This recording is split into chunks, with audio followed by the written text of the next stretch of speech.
Lina a disparu depuis le 23 septembre dernier.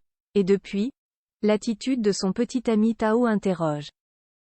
Un journaliste RTL livre une analyse précise. La suite après la publicité ceste le 23 septembre que Lina, 15 ans, a disparu.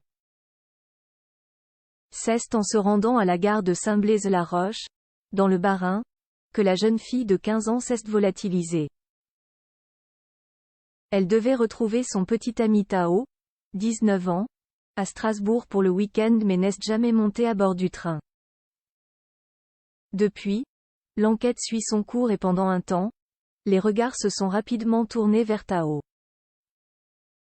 Le profil du petit ami de Lina est paru comme suspect même s'il a été prouvé depuis, grâce à des images de caméras de surveillance ainsi que le bornage de téléphone, qu'il se trouvait bien à Strasbourg au moment de la disparition de Lina. Mais pourquoi donc le jeune homme venu de Marseille a-t-il à ce point attiré à lui les soupçons? Un épisode du podcast L'heure du crime revient sur cette disparition qui inquiète. L'attitude du petit ami de Lina, pointé du doigt, fait l'objet de quelques explications du journaliste Yannick Holland, correspondant à Strasbourg pour RTL. Il n'a pas celle qu'on attendrait de quelqu'un qui a perdu sa petite amie. Il ne montre pas beaucoup d'émotion, a ainsi précisé le journaliste. Déjà lors des recherches, le jeune amoureux de Lina a attiré tous les regards sur lui. Tao aurait un comportement totalement différent, apprend-on. Il est décidé sur le terrain, je l'ai vu participer aux recherches, il va dans les endroits les plus dangereux, les plus acrobatiques, a expliqué le journaliste.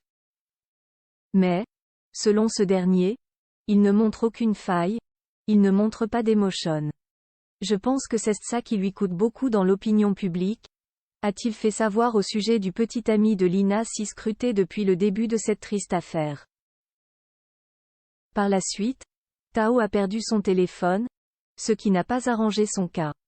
Mais le smartphone a finalement été retrouvé par la police, permettant au jeune homme de 19 ans d'être enfin innocenté. Dans ce podcast, Yannick Holland rappelle à quel point Tao se méfie des journalistes. Il ne raconte en effet que très peu de choses. Les seules informations viennent surtout des amis et des collègues de Lina qui ont tenu à préciser qu'elle avait hâte de retrouver son petit ami.